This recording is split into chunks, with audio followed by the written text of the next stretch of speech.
하는데 그러다 보면 이제 어떤 단수기간이 생기기 때문에 국민 모두가 깨끗하고 안전한 물을 마실 수 있도록 하는 거 아니에요? 그렇습니다. 그러니까 그 의미 자체를 그걸 보면은 통일령에 뿌려져서요. 6월 7일부터 인천 수돗물 적수 발생에 대한 정부 원인조사반의 조사 결과를 발표하고자 합니다. 이번 조사 결과는 수돗물로 인하여 어려움을 겪고 있는 인천 시민들의 고통을 최대한 빠른 시일 내에 해결하기 위한 방안도 담고 있습니다. 환경부는 인천 수돗물 적수 발생 원인조사 결과 발표를 시작으로 국민 모두가 깨끗하고 안전한 물을 마실 수 있도록 최선을 다할 것을 약속드립니다. 그러면 배포해드린 자료를 중심으로 내용을 설명을 드리도록 하겠습니다. 지난 5월 30일부터 발생한 인천 수돗물 적수 사고에 대한 정부 원인조사반의 중간 조사 결과를 발표해 드리도록 하겠습니다. 정부 원인조사반은 환경부, 수자원공사, 한국환경공단 등이 참여해서 4개 팀 18명으로 구성되었고 6월 7일부터 사고 원인 조사, 정상화 방안, 재발 방지 대책 등을 마련하는 일을 수행하고 있습니다. 상황 종료 시까지 운영을 해 나갈 계획입니다. 그러면 먼저 사고 개요를 말씀드리도록 하겠습니다. 언론 등을 통해서 접하셨겠습니다만 인천 수돗물 적수 발생 사고는 공촌 정수장에 원수를 공급하는 풍납 취수장과 성산 가압장이 정기 점검을 통해서 가동이 중단됨에 따라 인근 수산이나 남동 정수장 정수를 수계를 전환하여 대체 공급하는 과정에서 발생한 사고가 되겠습니다.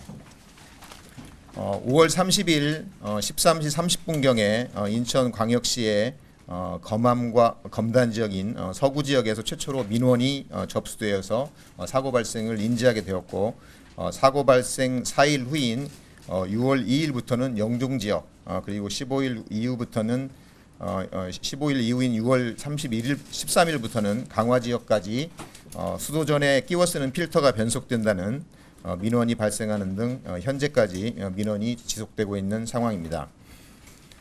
그러면 조사반이 분석한 사고 원인을 말씀드리도록 하겠습니다. 먼저 사전 대비 및 초동 대처가 미흡했습니다.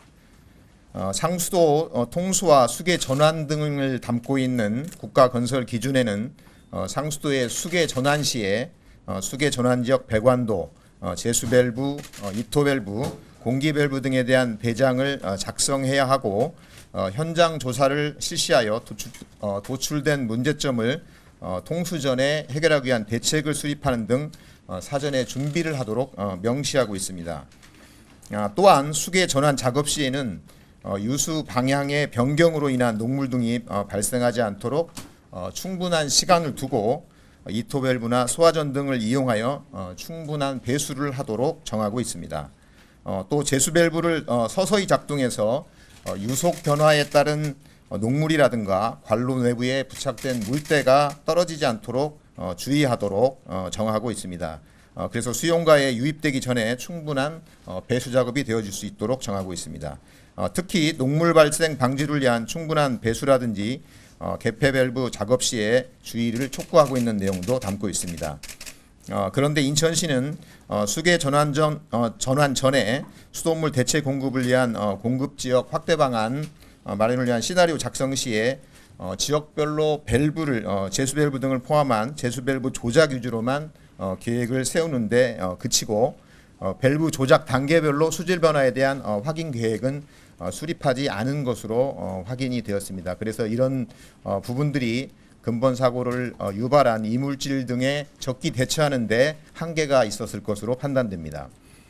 또한 북항 분기점의 밸브 개방 시 유량 증가와 함께 일시적으로 정수 탁도가 0.6 NTU로 먹는 물 수질 기준을 초과한 바가 있습니다.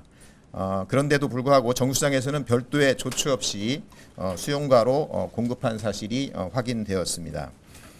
수계 전환에 따라 공촌 정수장 개통 배수지 탁도가 수계 전환 이전 평균 0.07 NTU에서 3배 정도 상승한 것으로 확인되었음에도 초동 대응이 이루어지지 못해서 피해를 최소화할 수 있는 적기를 놓친 것으로 판단됩니다. 두 번째, 직접적 원인이 된 것은 무리한 수계 전환 과정에서 발생했습니다. 평상시 공촌 정수장에서 영종 지역으로 수돗물을 공급할 때는 자연 유화 방식으로 공급을 하고 있습니다. 그런데 이번 수계 전환 시에는 역방향으로 하기 때문에 가압을 통해서 전환을 시행을 했습니다.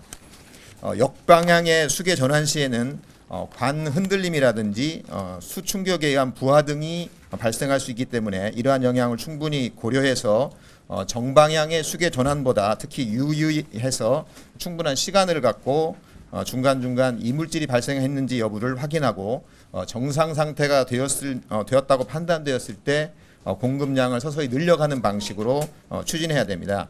그럼에도 불구하고 역방향으로 유량을 2배 정도 증가시켜서 유속이 2배 정도 증가했음에도 불구하고 그런 대비가 좀 부족했고, 그래서 관벽에 부착된 물때가 떨어져서 바닥 침전물과 함께 동급되었고 이로 인한 민원이 발생한 것으로 판단됩니다. 또한 이 5시간 이후에 다시 역방향에서 공촌 정수장 방향으로 다시 정수장에서 다시 공급하는 방향으로 정상화되었습니다만 이때 이미 유입된 이물질 등이 관로를 타고 영종도 지역까지 공급된 것으로 판단이 됩니다. 다음은 적수 사태가 장기화된 이유에 대해서 말씀드리겠습니다. 당초 정수지 탁도가 기준 이하로 유지된 것으로 인천시에서는 판단을 하고 또한 이제 정수지 및 흡수정의 수지는 이상이 없는 것으로 생각을 했습니다만 저희들이 조사한 결과에 따르면 탁도계가 정수지에서 고장이 있어서 정확한 탁도 측정이 이루어지지 않은 것으로 판단이 되고 또 이런 탁도 측정이 정상적으로 이루어지지 못하다 보니까 공촌 정수장 정수지와 흡수정이 이물질의 공급소 역할을 한 것으로 판단됩니다. 이제 이러한 사실은 사태가 장기화되면서 정부 6월 7일 날 구성된 정부 원인조사단이 수돗물 전 과정을 점검하는 6월 13일에 이 부분들이 확인이 되었고 이 부분을 인천시에 통보한 바가 있습니다. 그래서 이것으로 인해서 정수지 및 흡수정의 이물질이 사고 발생 이후에 지속적으로 주택가까지 공급됨으로 인해서 사태가 장기화된 것으로 판단이 됩니다.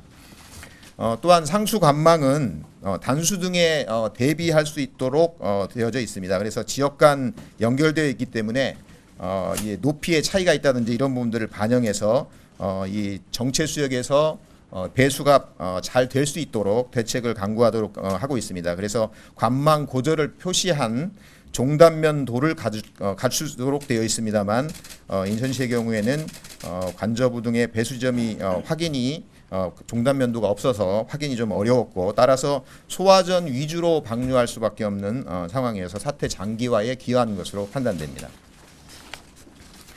다음 현재 그동안의 수돗물 수질 상황을 말씀드리도록 하겠습니다. 5월 30일 수계전환 직후부터 이물질이 유입된 공촌 정수장에서 직접 공급하는 집결 급수지의 경우에 제일 먼저 수질 검사 민원이 발생을 했고 그 이후에 영종도까지 계속 지속적으로 문제가 제기되고 민원이 발생을 했습니다. 그래서 수질 검사를 의뢰하는 민원들이 16일 기준으로 1071건이 제기가 됐고 이 먹는 물 수질 기준 조사를 한 결과 물론 인천시 보건환경연구원에서 시행했습니다만 수질 기준을 초과한 사례가 9건이 있었고 재검사를 2번에 걸쳐서 한 결과 현재는 모두 기준을 만족하는 것으로 확인이 된 바가 있습니다. 이와는 별도로 인천시 교육청의 요청으로 한국수자원공사에서 실시한 영종지역 26개 학교의 수질 분석 결과에서도 잔류염소 등 17개 항목이 모두 먹는 물 수질 기준 이내로는 확인된 바가 있습니다. 다음은 이제 이 가정에서 자가 필터를 활용하시는지 해서 필터에 이제 묻어나온 이런 부분들과 관련된 분석 결과와 음용 여부에 대한 말씀을 드리고자 합니다. 원인조사단에서 필터 이물질에 대한 성분을 분석해 본 결과 깨끗한 필터의 경우에는 탄소가 99%이고 무기원소가 1% 정도로 나타났습니다만 오염된 되었다고 판단되는 필터의 경우에는 알루미늄이 36에서 60%, 망간이 14에서 25%, 철 등 기타 성분이 26에서 49%를 차지하는 것으로 확인되었습니다. 이는 이제 관로 노화에 인한 물질이라기보다는 주로 관저부에 침적된 물때 성분이 유출된 것이 원인인 것으로 전문가들은 판단하고 있습니다. 이러한 물질이 이제 함유된 물에 대해서 전문가들은 정수기나 필터로 한번 거른 물은 음용이 가능하다고 판단하고 있습니다만 지금 이제 가정에서 측정해보는 방식대로 필터 방식이라든지 황사 마스크를 이용한 방식을 사용하더라도 일정 시간이 소요되면 쉽게 지금 변색되는 현상이 여전히 있습니다. 그래서 이런 경우에는 수질 기준을 단순히 만족한다고 하더라도 음용을 권장하는 것은 타당하지 않다는 게 전문가들의 의견입니다. 다만 이제 빨래나 설거지 등 생활용수로 사용하는 것은 가능하다는 것도 전문가들이 제시하고 있는 의견이 되겠습니다. 다음은 모두 관심이 있으신 정상화 방향과 예상 일정을 말씀드리고자 합니다. 이제 정부는 인천시와 함께 이물질을 완전 제거해서 사고 이전 수준으로 수돗물을 회복시키도록 노력하고 있습니다. 이를 위해서 먼저 이물질 공급소 역할을 해왔던 공촌 정수지 내의 이물질부터 우선적으로 제거하는 작업을 착수했습니다. 그리고 거기에 이후로는 송수관로나 배수지, 급수구역 소블럭순으로 오염된 구간이 누락되지 않도록 배수 작업을 지속적으로 시행해 나가고자 합니다. 우선 6월 14일부터 공촌 정수장의 정수지를 전문 업체에 위탁을 해서 물빼기와 청소를 반복해서 4개의 정수지가 공촌 정수장에 있습니다만 6월 18일까지 마무리를 하고 물 사용량이 적은 심야 시간을 이용해서 송수관로 이물질 등 오염수에 대한 배수 작업을 23일까지 시행해 나가고자 합니다. 또한 송수관로 이토 작업과 함께 8개 배수지도 청소 전문 업체에 위탁해서 6월 23일까지 깨끗이 청소할 계획입니다. 또한 6월 22일부터는 급수구역별 민원 발생 등을 고려해서 배수 순서를 결정하고 매일 급수구역별로 10개 조를 투입해서 단계적으로 정상화해 나가도록 하고 늦어도 6월 29일까지는 완료하는 것을 목표로 추진해 나가고자 합니다. 다음은 유사 사태 방지 대책에 대해서 말씀드리고자 합니다. 현재 정수장 중심으로 물공급 관리 체계가 마련이 되어 있습니다만 이번 사태와 같이 그 배수 관망까지 관리하는 것이 필요하기 때문에 이 부분까지 물 공급의 관리 체계를 확대해 나가도록 하겠습니다. 그래서 사고 징후를 실시간으로 감시 예측하는 시스템을 적극 도입하고 상수 관망의 유지 관리에 대한 개선 종합 계획도 수립해서 관망의 운영 관리를 고도해 나가도록 하겠습니다. 아울러 관망 기술 진단을 의무화해서 진단 결과에 따라 관망 청소를 주기적으로 실시하도록 법제화하고 관로의 침전물이 오랫동안 방치되는 일이 없도록 해나가도록 하겠습니다. 특히 이번 인천 수돗물 사태에서 전문가를 파견해서 자문과 기술 지원도 실시했습니다만 체계적인 대응에는 좀 한계가 있었던 것으로 판단됩니다. 따라서 향후에 이런 사태가 발생하면 적시에 대처가 가능할 수 있도록 유역별 상수도 지원센터를 설치하고 관망 분야에 대한 전문 인력도 양성해 나가도록 하겠습니다. 또한 이제 식용수 사고 대비 대응 훈련도 정례화하는 등 사고 대응 능력도 강화해 나가도록 하겠습니다. 간단히 향후 계획을 말씀드리도록 하겠습니다. 단기적으로는 이제 수공과 환경공단 등을 통해서 수질 분석과 옥내배관 세척을 계속 지원해 나가도록 하겠습니다. 또한 사고 초기부터 지원해오던 병입 수돗물 또 수질 분석 장비, 급수차 지원 등도 지속적으로 지원하겠습니다. 또한 전문 인력을 현장에 투입해서 사고 대응 능력 현황에 대한 파악이라든지 기술 지원을 실시해서 인천시와 유기적으로 협력해서 관측 모니터링을 해 나가도록 하겠습니다. 중장기적으로는 원인 조사 결과 백서를 7월 중에는 발간해서 다른 지역에서 이런 사태 시에 대비할 수 있도록 해 나가도록 하고, 식용수 분야 위기 대응 지침서도 재정비해서 유사 사례 재발을 방지해 나가도록 하겠습니다. 환경부는 앞으로 근본과 같이 국민들께 큰 불편을 끼치는 수돗물 공급 사고가 발생하지 않도록 이번 사고를 교훈 삼아 사고 예방에 최선을 다하겠습니다. 특별히 이 과정에서 문제가 제기된 직결 급수 지역의 문제점을 점검하고 배수지를 통한 급수 방식으로 전환하는 방안도 검토해 나가도록 하겠습니다. 또한 이번 사고가 무단수 공급을 추진하는 과정에서 발생한 일이기 때문에 무단수에 집착하기보다는 오히려 이 단수 기회를 활용해서 노후관을 세척한다든지 배수지를 청소한다든지 하는 좋은 기회로 활용할 수 있도록 적극 검토해 나가도록 하겠습니다. 감사합니다.